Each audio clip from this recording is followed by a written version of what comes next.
ଏବେ ଅଦା ପିଆଜ ରସୁଣ ଏକାଠି କରି ରଖିଛି। ଆଉ କିଛି କଟା ପିଆଜ ବି ରଖିଛି। ପିଆଜ ରସୁଣ ଅଦାକୁ ପେଷ୍ଟ କରିବି। ତାପରେ କଢ଼େଇରେ ତେଲ ପକେଇଲି। ତାପରେ ତେଲ ଟିକେ ତାତିଲା ପରେ କିଛି କଟା ପିଆଜ ରଖିଛି ତାକୁ ପକେଇଦେବି।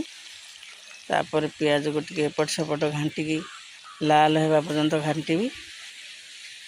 ପିଆଜ ଏବେ କିଛି ତ ହେଇନି, ଏବେ ଲାଲ କଲର୍ ହେବା ପର୍ଯ୍ୟନ୍ତ ମୁଁ ଏମିତି ତାକୁ ଏପଟ ସେପଟ କରିଥିବି। ତାପରେ ଲାଲ କଲର୍ ହେଇ ଆସିଲାଣି ପିଆଜ, ଏଥରକ ଏପଟ ସେପଟ ଆଉ କରିବିନି। ଏବେ କିଛି ଟମାଟୋ ଆଡ଼୍ କରିବି। ଟମାଟୋ ଆଡ଼୍ କରିସାରିଲା ପରେ ତାକୁ ପୁଣି ଟିକେ ଏପଟ ସେପଟ କରି ଘାଣ୍ଟି ଦେବା। ତାପରେ ତାକୁ କିଛି ସମୟ ଘାଣ୍ଟିବା ପରେ ସେ ଟିକେ ସିଝି ସାରିଲା ପରେ ତାପରେ ଯାହା ମସଲା ମସଲି ଦିଆହେବ। ଏବେ ତ ଟିକେ ସିଝି ଆସିଲାଣି ବିଲାତି। ଆଉ ଅଳ୍ପ ତେଜପତ୍ର ଡାଲଚିନି ଟିକେ ପକାଇଦେବା। ତାପରେ ତାକୁ ଟିକେ ଏପଟ ସେପଟ କରି ଆଉ ଘାଣ୍ଟି ନେବା। ତାପରେ ତେଜପତ୍ର ପକାଇ ସାରି ଟିକେ ଘାଣ୍ଟି ଦେଲା ପରେ ସେ ଟିକେ ଆଉ ଏକାଠି ଭିଜିଗଲା ପରେ ଭଲସେ ଟିକେ କଷି ହେଇଗଲା ପରେ ବିଲାତି ଭଲସେ ଟିକେ ଏଥର ଲାଲ କଲର୍ ପଡ଼ି ଆସିଲାଣି ବିଲାତି। ତାକୁ ଟିକେ ଆଉ ଟିକିଏ ସିଝିଲା ପରେ ଅଦା ରସୁଣ ପେଷ୍ଟ ଦିଆହେବ। ଏବେ ତ ପୁରା ଲାଲ ପଡ଼ି ଆସିଲାଣି, କଲର୍ ହେଇ ଆସିଲାଣି। ଏବେ ସବୁ ମସଲା ଗୁଣ୍ଡ ପକାଇଦେବା। ସବୁ ମସଲା ଗୁଣ୍ଡ ପକାଇକି ତାକୁ ଟିକେ ଏପଟ ସେପଟ କରିଦେବା। ତାପରେ ଆଉ କିଛି ମସଲା ଗୁଣ୍ଡ ପକାଇବା। ଏମିତି ସବୁ ଟିକେ ମସଲା ଗୁଣ୍ଡ ପକାଇ ସାରିଲା ପରେ ତାକୁ ଟିକେ ଏପଟ ସେପଟ କରି ଘାଣ୍ଟିବା। ସବୁ ଏକାଠି କରିକି ରଖିଦେଇଥିଲେ ଭଲ ହେଇଥାନ୍ତା। ଏବେ ଅଲଗା ଅଲଗା ଜରିରେ ପକାଇ ଦେଉଛି।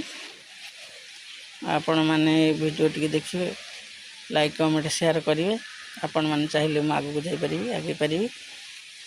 ଏବେ ସବୁ ମସଲା ଗୁଣ୍ଡ ତ ପଡ଼ିଗଲା। ଏବେ ପୁରା ଲାଲ କଲର୍ ହେଇ ଆସିଲାଣି। ଭଲସେ ତାକୁ ଟିକେ ଘାଣ୍ଟି ନେବା। ସେ ଟିକେ ସିଝିଲା ପରେ ଅଳ୍ପ ଅଳ୍ପ ତାପରେ ଅଦା ପିଆଜ ରସୁଣ ପେଷ୍ଟ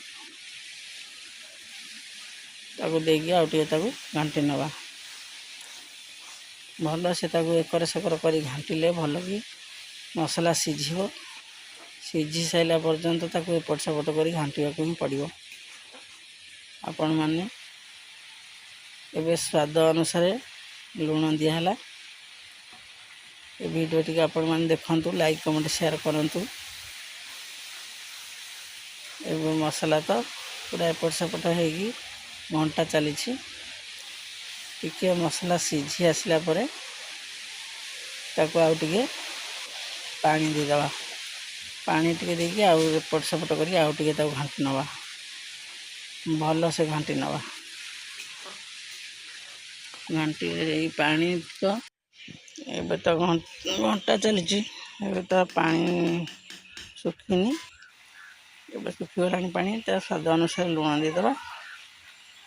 ଏପଟ ସେପଟ କରି ତାକୁ ଟିକେ ଘାଣ୍ଟି ନେବା। ତାପରେ ଘାଣ୍ଟି ସାରିଲା ପରେ ଭଲ କି ମସଲା ଟିକେ ସିଝିଲା ପରେ ଏପଟ ସେପଟ କରିଥିବା। ମସଲାଟା ଟିକେ ଭଲକି ସିଝିଯାଉ। ସିଝିଗଲା ପରେ ଆଉ ଟିକେ ପାଣି ଦେଇଦେବା। ଆଉ ଟିକେ ପାଣି ଦେଇକି ଆଉ ଟିକେ ଭଲ ଭାବରେ ତାକୁ କଷିଦେବା।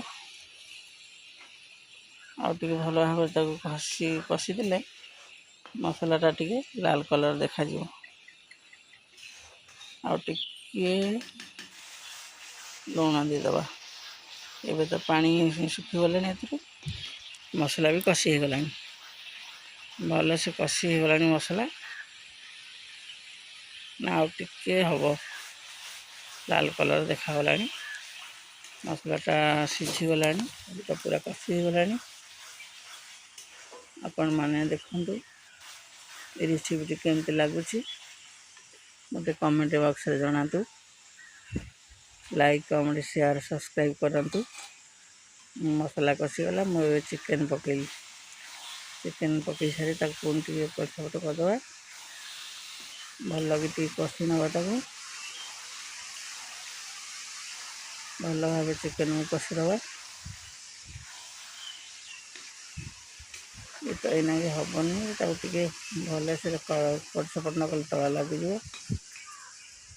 ଭଲ ଭାବେ ତାକୁ ଟିକେ କଷି ନେବା। ତ ଏଇନା ହେବନି, ଆଉ ଟିକେ ପରେ ଟିକେ ଛାଡ଼ିଦେଲା ମାନେ ତଳ ଲାଗିଯିବ। ତାକୁ ପୁଣି ଏପଟ ସେପଟ କରିବାକୁ ପଡ଼ିବ। ପୁଣି ଏପଟ ସେପଟ କରି ଆଉ ଟିକେ ପରେ ତାକୁ ଢାଙ୍କୁଣି ଘୋଡ଼େଇ ଦେବା। ଢାଙ୍କୁଣି ଘୋଡ଼େଇ ଦେଲେ ସେ ସିଝିଯିବ।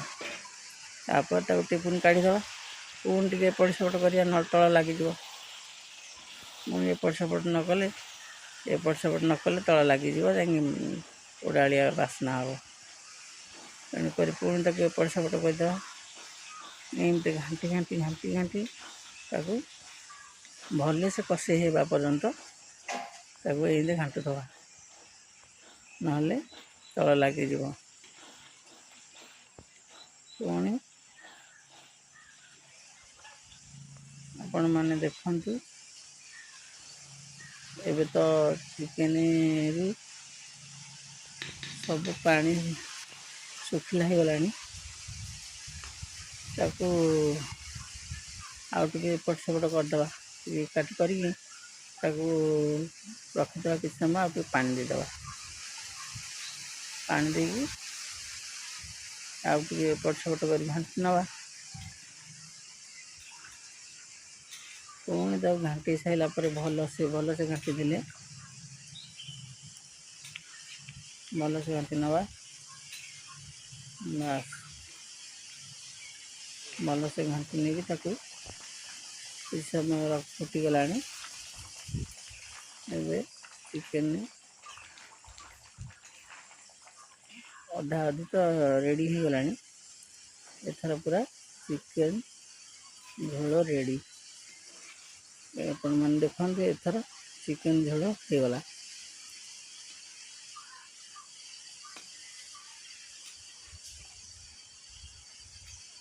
ଏବେ ଚିକେନ ଝୋଳ ରେଡ଼ି।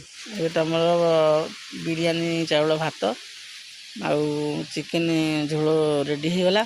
ଆପଣମାନେ ଏଇ ରେସିପି ଟିକେ ଦେଖନ୍ତୁ। ମୋତେ ଲାଇକ୍, କମେଣ୍ଟ, ସେୟାର, ସବସ୍କ୍ରାଇବ୍ କରନ୍ତୁ। ଆପଣମାନେ ଚାହିଁଲେ ମୁଁ ଉପରକୁ ଯାଇପାରିବି ବା ଆଗକୁ ଯାଇପାରିବି। ଆଉ ଏତିକି କହି ରଖୁଛି।